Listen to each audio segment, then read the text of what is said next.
नमस्कार मित्रों, स्वागत करता हूं मैं अपने YouTube चैनल शक्ति पांडे ऑस्ट्रेलिया में।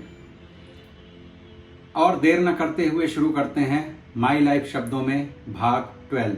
मित्रों, इसके पहले के वीडियोस में मैंने आपको अपनी यात्रा बताई, किस प्रकार से मैं एडिलेड पहुंचा और एडिलेड से सिडनी पहुंचा और सिडनी में आने के बाद में क्या क्या हुआ और पिछले पैंडेमिक में किस तरह से हमने यहाँ पर सरवाइव किया। उन सारी बातों को मैंने आपसे बताया।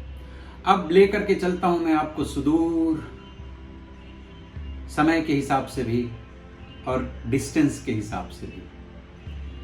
सन 1980 का वर्ष था और मेरे पिताजी स्वर्गवासी श्री अमरनाथ पांडे जी, 1980 में उनका आर्मी से रिटायरमेंट हुआ। उनकी आखिरी पोस्टिंग थी इलाहाबाद, जिसे अब प्रयागराज कहते हैं। मेरे सबसे बड़े ब्रदर कमलेश पांडे जी, उन्होंने इलाहाबाद यूनिवर्सिटी में एडमिशन लिया था और पापा का रिटायरमेंट।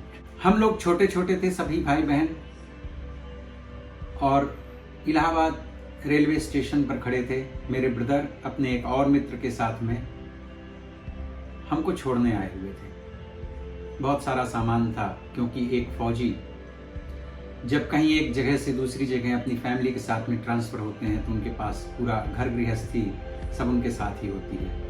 तो काफ़ी सामान था और हम लोग जा रहे थे गाँव, क्योंकि मेरे पिताजी फौज में थे और उस समय तक फौज की जो तनख्वाह होती थी वो इतनी ज़्यादा नहीं होती थी कि बहुत कुछ बनाया जा सके। और फिर हम 6 भाई बहन थे, सबकी शिक्षा, सबकी पढ़ाई लिखाई में पैसे बहुत खर्च होते थे। तो मेरे पिताजी ने शहर में घर बनाने के बजाय गांव में बंटवारे में जो उनको ज़मीन मिली थी उसी पर उन्होंने एक अपना घर बनवाया था और अपनी कमाई का एक बड़ा हिस्सा अपने बच्चों की पढ़ाई लिखाई में खर्च कर देते थे। उसमें से जो पैसा बचा वो उनके हिस्से में पड़ने वाले उस प्लॉट को, जो कि गांव में था, उन्होंने घर बनवाया था उसमें। और हम सब छोटे भाई बहन, तब हम काफ़ी छोटे थे, अच्छा नहीं लग रहा था इलाहाबाद को छोड़ करके और गांव की तरफ जाने में। सबसे ज़्यादा मेरी माँ उदास और दुखी थी, उनको एकदम अच्छा नहीं लग रहा था। शायद कहीं मैंने देखा अपने पिता की आंखों में, अच्छा उन्हें भी नहीं लग रहा था। लेकिन इसी का नाम है ज़िंदगी, कि बहुत सारी चीज़ें आपको अच्छी नहीं लग रही होती लेकिन करनी पड़ती हैं। पिताजी थोड़े से तो कहीं ना कहीं उत्साहित थे कि शायद नई ज़िंदगी शुरू करेंगे। इतने साल तक फौज की नौकरी करने के बाद अपने वतन जाएंगे, अपने गांव जाएंगे। जैसा कि आज मैं महसूस करता हूं, मैं सन 1990 में घर से निकला था और आज तक में आप देख लीजिए लगभग 31 साल हो गए। और अब मेरा भी कभी कभी मन करता है कि मैं अपने गांव में रहूं, अपने बचपन के दोस्तों के साथ में रहूं। गांव में बहुत प्रेमी लोग होते हैं, परिवार भी होता है, अच्छा लगता है। अभी भी हम जाते हैं अपने गांव, तो मेरा मन करता है कि मैं अपने गांव में रहूं। शायद मैं कभी अपने ये सपने पूरे भी कर पाऊं। तो उन्हीं सपनों के बीच हिचकोले खाती हुई जिंदगी, एक ट्रेन में बैठ करके अपने गांव की तरफ एक परिवार चल पड़ा। वो भी क्या दिन थे। मेरी आंखों के सामने वो तस्वीरें अभी भी तैर रही हैं। वो छोटा सा सफर प्रयागराज से करीबन 125 किलोमीटर दूर एक छोटा सा शहर है, नाम है फतेहपुर। कानपुर और इलाहाबाद के बीच में आता है, बहुत दूर नहीं है। लेकिन वो सफर उस दिन बहुत लंबा लगा था। तो मुझे आज भी याद है वो 1980 की वो शाम, जब हम सब लोग अपने गांव पहुंचे और काफ़ी लोग आए थे हमसे मिलने। और सुबह जब उठे तो जीवन का एक नया सवेरा था, अपनी तरह के चैलेंजेस थे, अपनी तरह की नई जिंदगी शुरू हुई। कुछ चीज़ें कठिन थी, कुछ चीज़ें आसान थी, और इसी इच्छा अनिच्छा के बीच में जिंदगी ने जीना सीख लिया। और अब ये ग्रामीण परिवेश भी अच्छा लगने लगा। जिंदगी होती ही इतनी फ्लेक्सिबल है कि कुछ नई चीज़ें आती हैं, थोड़े दिन आपको उनके साथ में एडजस्ट करने में मुश्किल होती है, पर आप एडजस्ट हो जाते हैं। एडजस्ट हो गए हम लोग भी और सब कुछ ठीक चलने लगा। और मेरे पिताजी ने 1 साल के बाद में एक दूसरी जॉब के लिए अप्लाई किया, क्योंकि वो काफ़ी बोर हो गए थे घर में बैठ करके। तो उन्हें दूसरी गवर्नमेंट की जॉब मिल गई। 4 वर्षों का समय कैसे बीत गया, स्कूल जाते हुए, घर में और गांव में खेलते कूदते, बचपन का समय था, परिवार के बीच में रहते हुए अच्छा लगने लगा था। और वर्ष पहुंच गया 1985। सन 1980 में एक बदलाव आया कि हम शहर की जिंदगी से ग्रामीण जिंदगी में प्रवेश कर गए और 1985 में फिर एक बड़ा परिवर्तन आया। ये 1985 का वर्ष हमारे जीवन के लिए कई नई चीजें लेकर के आने वाला था। हम लोग अपरिचित थे इस बात से। मेरे पिताजी ने बड़ी बहन का रिश्ता पक्का कर दिया था। उनकी शादी हुई 1985 अप्रैल में। बड़े भाई साहब की शादी मई में हुई और जून का महीना था, 6 तारीख थी। मेरे कजिन ब्रदर थे, उनका घर बन रहा था, तो मैं उनके एक रिश्तेदार के साथ में कहीं बाहर गया हुआ था। एक हमारे रिलेटिव मोटरसाइकिल से वहां पहुंचे और आकर के उन्होंने बताया कि आपके पापा की तबीयत खराब है।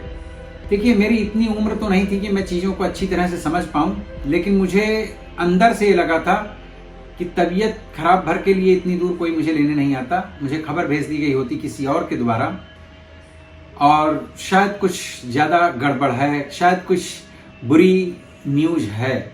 मन में इसी तरह से विचार करता हुआ मैं उनके साथ मोटरसाइकिल में बैठ करके और फतेहपुर आया। फतेहपुर से फिर मुझे वो घर लेकर के आए गांव।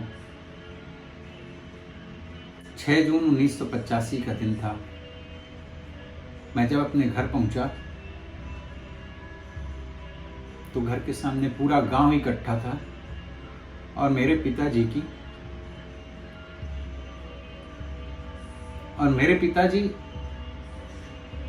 वहां पर मेरे पिताजी की डेड बॉडी रखी हुई थी और मेरी माँ और बहनें सब रो रहे थे।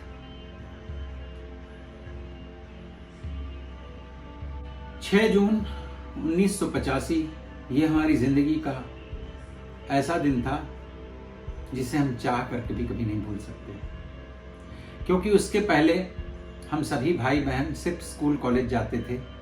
हमें पता नहीं था कि घर और परिवार और जीवन कैसे चलता है।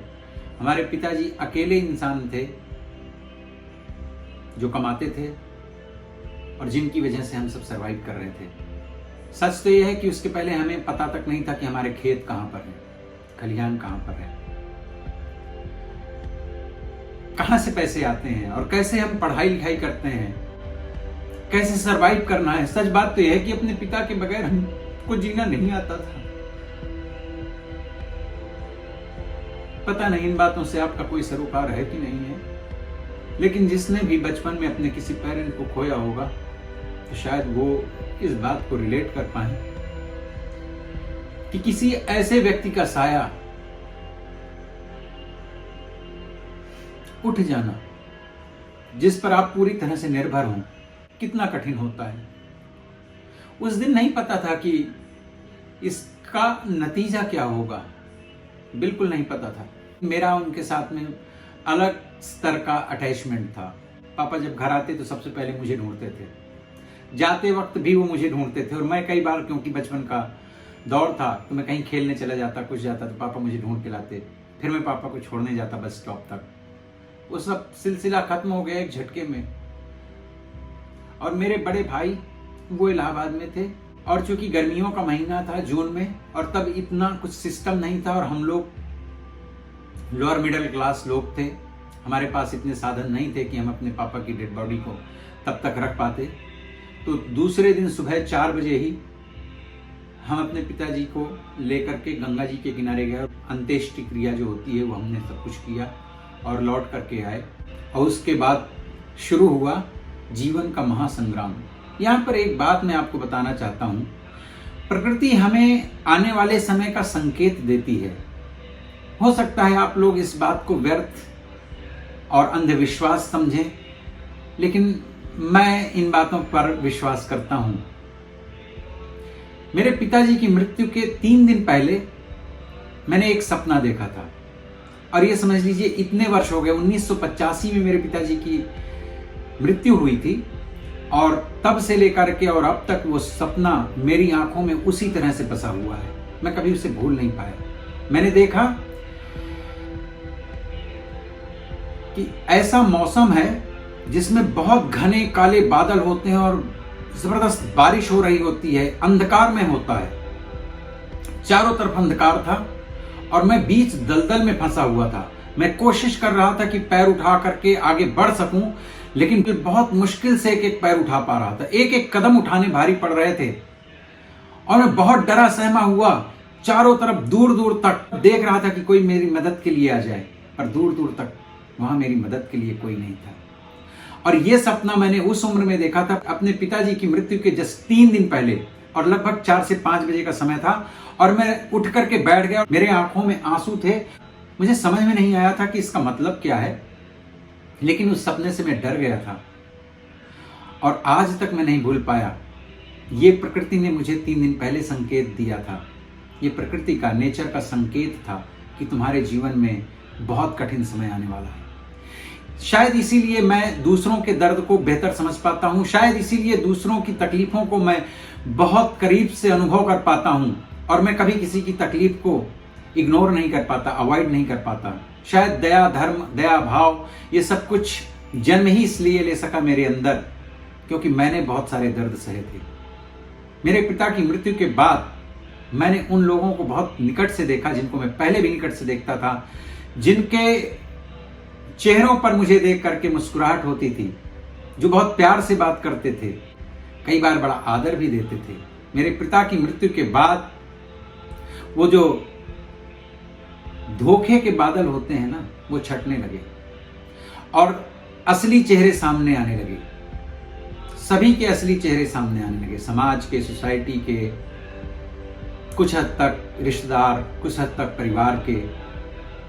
पर मैं इनको बुरा नहीं मानता।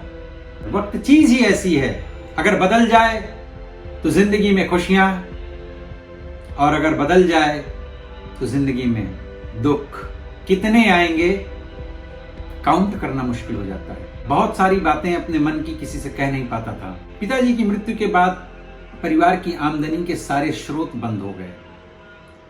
जमीन थी और है, हमें इतना जानकारी नहीं थी कि इससे किस प्रकार से पैसे कमाए जा सकते हैं। तो लगभग जीवन का 5 वर्ष का जो समय था, 1985 में मेरे पिताजी का देहावसान हुआ और 1990 तक ये 5 वर्ष का समय बहुत ही कठिन था। मेरी माँ की पेंशन जो शुरू होनी थी, क्योंकि पिताजी मेरे आर्मी में थे, पेंशन ले चुके थे, तो मेरी माँ को पेंशन ट्रांसफर होनी थी। लेकिन अपने यहाँ का जो सरकारी सिस्टम है, आप सबको पता है कि वो कितना लेंदी है, कितना सही है, कितना गलत है, उसके बारे में क्या कमेंट करना। लेकिन लगभग 2 वर्ष लग गए थे मेरे बड़े वाले भाई साहब को इस पेंशन को शुरू करवाने में। तब मेरे ब्रदर पढ़ रहे थे इलाहाबाद यूनिवर्सिटी में, तो उनको महीने का हॉस्टल का, रहने का, पढ़ाई का खर्चा चाहिए होता था। तो जो पेंशन आती थी उनको चला जाता था। और अम्मा को भी इतना सब कुछ नॉलेज नहीं था कि किस प्रकार से इन सब चीज़ों को मैनेज करना है। तो आमदनी भी बंद हो गई और ऊपर से बहुत सीमित स्रोत रह गए। वो समय जो लगभग 5 वर्षों का था, वो बहुत ही कठिन था, बहुत ही दुखदायी था। जिस दिन मेरे पिताजी एक्सपायर हुए उसके बाद से मैंने कभी किसी से कोई डिमांड नहीं की कि मुझे ये चाहिए। मैंने मेरे बड़े भाइयों से, मेरी मौसी से, मेरी नानी से, मेरी माँ से कभी भी मैंने कोई डिमांड नहीं की कि मुझे क्या पहनना है, क्या खाना है। जो मिल गया मिल गया। क्योंकि मैं बहुत छोटा था तो इसलिए बाहर निकलना भी मुझे लगता था कि अभी उचित समय नहीं है, क्योंकि मैं बहुत छोटा हूँ और उस उम्र में बाहर निकल करके शायद मैं कुछ नहीं भी कर पाता और शायद सुरक्षित भी न रह पाता। इस बात का भी मुझे ज्ञान था, इसलिए मैं कहीं बाहर जा भी नहीं सकता था। 1 साल के बाद में ही, चूंकि जब पापा थे तो मेरे पास बहुत सारे कपड़े थे, क्योंकि मैं जो डिमांड करता था पापा मुझे ला करके देते थे। और उस उम्र में क्योंकि आप शारीरिक रूप से आप विकसित हो रहे होते हैं, तो 6-6 महीने में आपके कपड़े छोटे पड़ जाते हैं। मतलब 6 महीने पहले जो आप शर्ट पहन पाते हैं वही आप 6-8 महीने बाद नहीं पहन पाते, क्योंकि आपके कपड़े छोटे हो जाते हैं और आप बड़े हो जाते हैं। और मेरी हाइट वगैरह ठीक ठाक सी थी, मैं ठीक ठाक सा ग्रो कर रहा था। तो जो पिताजी के समय मेरे कपड़े थे वो सब छोटे पड़ गए या तो फट गए। और 1 साल के बाद में मुझे याद है, लुंगी जो बोलते हैं, तो मेरे पास लुंगी तक नहीं थी, तो मैं एक चद्दर की लुंगी लगाता था। बहुत मुश्किल का समय देखा। मेरे कजिन वगैरह थे, वो नेवी में थे, कोई एयरफोर्स में थे। शायद मैंने कभी उनसे कहा होता तो उन्होंने हेल्प की होती, लेकिन मैं कभी कह नहीं पाया और वो भी शायद समझ नहीं पाए इस बात को बेचारे। तो किसी का दोष क्या देना, वक्त तो अपना खराब था।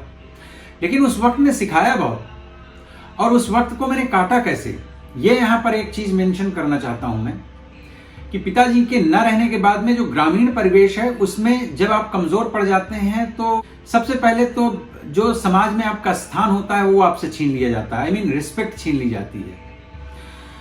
लेकिन मुझे तभी भी इतना ज्ञान था कि अगर मैं पिताजी के न रहने के बाद में एक आवारगी करूंगा तो डिसरिस्पेक्ट होगी, पिताजी का भी नाम खराब होगा, जो मुझे अच्छा नहीं लगेगा। तो मैंने चुपचाप अपना मैक्सिमम टाइम अपने कजिन्स के साथ, मेरे जो दादाजी का परिवार था उनके साथ समय देना शुरू कर दिया मैंने। एक्स्ट्रा टाइम जो भी बचता था मैं उनके साथ रहता था, ताकि गांव और समाज के लोगों को कहीं ऐसा ना लगे कि अब इनके पिता नहीं हैं तो ये आवारा हैं, ये हैं, वो हैं। और आप अपने परिवार के साथ रहोगे तो जैसे भी हैं वो आपका परिवार होते हैं, और ऑफ कोर्स एक सुरक्षा का भाव भी मिलता है। और अगर आपके दादा आपको कुछ कहते हैं, डांटते भी हैं अगर किसी गलत बात पे, तो आपको बुरा नहीं लगेगा, क्योंकि उनका स्थान भी पिता के स्थान के जैसा होता है। और अगर आपका कोई कजिन ब्रदर आपको कुछ डांटता है, कभी कुछ कहता है, तो वो भी आपके बड़े भाई जैसे हैं, बड़े भाई जैसे क्या, बड़े भाई ही हैं। तो इस सब भाव से, एक सुरक्षा के भाव से, पहले हालांकि मैं उतना नहीं वहां उठता बैठता था, मेरे अपने दोस्त थे, मेरा अपने हिसाब से जीवन शैली थी, लेकिन पिता की मृत्यु के बाद में पूरी तरह से उन लोगों के पास में ही रहने लगा। जो एक्स्ट्रा टाइम होता था मैं उनके साथ बिताता था। और मेरे दादाजी स्वर्गीय श्री गया प्रसाद पांडे जी, दादाजी मीन्स मेरे पिताजी के बड़े ब्रदर। हम हमारे गांव में अपने ग्रैंडफादर को बाबा बुलाते हैं, और अपने पिता के बड़े ब्रदर को दादा, और छोटे भाई को चाचा या काका। तो दादाजी मेरे 3 बड़े दादा थे। अब मेरे जो सबसे छोटे दादाजी थे वो 2 महीने पहले उनकी डेथ हुई है, और उस टाइम पे सभी लोग जीवित थे। लेकिन ये जो सबसे छोटे वाले दादाजी थे वो अपनी ससुराल में रहते थे। पर 2 बड़े दादाजी स्वर्गीय श्री गया प्रसाद पांडे जी और श्री ओंकारनाथ पांडे जी, ये दोनों लोग और इनका पूरा परिवार वहीं गांव में रहता था। तो मैंने अपना पूरा बचपन, लगभग वो 5 वर्ष का जो समय है, इन दोनों ही परिवारों के साथ में बिताया। परिवार के उन सभी लोगों के साथ में काफी क्लोज हूँ। किंतु इतने लंबे समय में भी मैंने कभी किसी के ऊपर अपने आप को बोझ नहीं बनने दिया, कभी कोई एक्सपेक्टेशन नहीं रखी, कभी किसी से पैसे नहीं मांगे, कभी किसी से पैसे नहीं मांगे। और ये बात मैं ऑन रिकॉर्ड कह रहा हूँ, कभी किसी से कोई डिमांड नहीं की, कोई एक्सपेक्टेशन नहीं रखी। पर फिर भी मैं उनके प्रति धन्यवाद का भाव इसलिए रखता हूँ क्योंकि उन लोगों की वजह से मेरा बचपन शायद सुरक्षित और इज्जत से बीता, पिताजी के न रहने के बाद भी। मेरे बड़े ब्रदर थे, पिताजी के न रहने के बाद में सबसे ज्यादा तकलीफें उन्होंने उठाई। उन्होंने परिवार को चलाने की कोशिश की जितनी सामर्थ्य और समझ थी। सामर्थ्य से ज्यादा बड़ी बात होती है समझ, क्योंकि वो भी कोई एक्सपीरियंस्ड नहीं थे, वो भी यूनिवर्सिटी में पढ़ते थे। ऑल ऑफ सडन सब कुछ बिगड़ा, तो आकर के उसे ठीक करने के चक्कर में उन्होंने अपना करियर खो दिया। और 5 वर्ष का वो समय मैं कभी अपने ननिहाल में, क्योंकि ननिहाल की भी जो प्रॉपर्टी है हमारी नानी और मौसी की, वो सब हमको ही मिली हुई है, तो मैं कभी वहाँ रहता था, कभी गांव में रहता था, कभी अपने बड़े ब्रदर के साथ में रहता था, कभी यहाँ आ जाता था। इसी प्रकार से वो 5 वर्ष बीते। पूर्व मध्यमा किया, उत्तर मध्यमा किया और शास्त्री की पढ़ाई की, प्लस मैंने ग्रेजुएशन इलाहाबाद यूनिवर्सिटी से किया। हमारे घर से लगभग 30 किलोमीटर दूर एक जगह है, अभी उसको भिठौरा कहते हैं, वैसे उसका ओरिजिनल ऐतिहासिक नाम है भृगु धाम। वहां भृगु ऋषि ने तपस्या की थी, गंगा जी के किनारे है वो। वहां पर 1 से 1.5 किलोमीटर के लिए गंगा जी उत्तर वाहिनी गंगा हो गई हैं। तो वहां एक सुनने में आया कि भाई कोई बाबा हैं, आए हैं और बहुत बड़ा आश्रम खोला है उन्होंने। बाद में पता चला महर्षि महेश योगी जी का विद्यापीठ खुला था, आश्रम नहीं विद्यापीठ। वेद पढ़ाया जाता था। जो ब्राह्मणों के बालक पढ़ने लिखने में होशियार थे या जिनको संस्कृत और वेदों का थोड़ा बहुत ज्ञान था, श्लोक वगैरह पढ़ पाते थे, तो उनका परीक्षा लेकर के और वो एडमिशन करते थे। मेरी माँ को संस्कृत का और पुराणों का बहुत अच्छा नॉलेज है। वो जब 11 वर्ष की थी तो उनको पूरी गीता कंठस्थ थी, बाय हार्ट थी, गीता याद थी पूरी उनको जब 11 वर्ष की थी। तो बाल्यकाल से ही उनका आध्यात्मिक रुझान बहुत अच्छा था। तो उनके संसर्ग में रहने की वजह से हम सभी भाई बहनों को संस्कृत के श्लोक और ये इस तरह की चीज़ें बचपन से ही उन्होंने हमको सिखा दी थी। महर्षि महेश योगी जी के आश्रम की गाड़ियाँ आया करती थी शाम को, और उसमें से कुछ आते थे शिक्षक, वो परीक्षा वगैरह लेते थे, हफ्ते 10 दिन में एक बार आते थे वो लोग।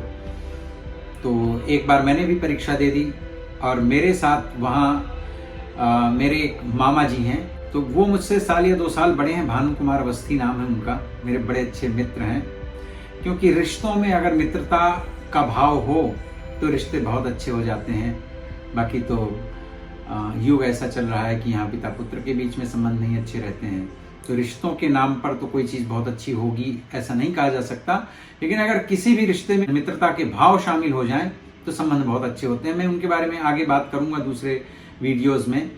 तो मैंने और उन्होंने वहाँ पर परीक्षा दी, और उस परीक्षा में हम उत्तीर्ण हो गए, और उसके बाद हमको 1 सप्ताह का समय दिया गया कि आपको जाना है, और 1 सप्ताह बाद हमारी वहाँ से एक जिंदगी, अलग जिंदगी शुरू हुई।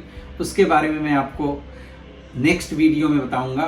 फिलहाल आज मैं इस वीडियो को यहीं पर रोकता हूं, और आप सभी मित्रों का धन्यवाद करता हूं कि आप लोग मेरे वीडियोस को देखते हैं। हो सके तो मेरे चैनल को सब्सक्राइब करें, लाइक करें, शेयर करें, और आपको जैसा भी लगता है मेरे वीडियोस को देख करके कमेंट भी किया करिए। मिलता हूं फिर किसी दूसरे वीडियो में, और तब तक के लिए धन्यवाद।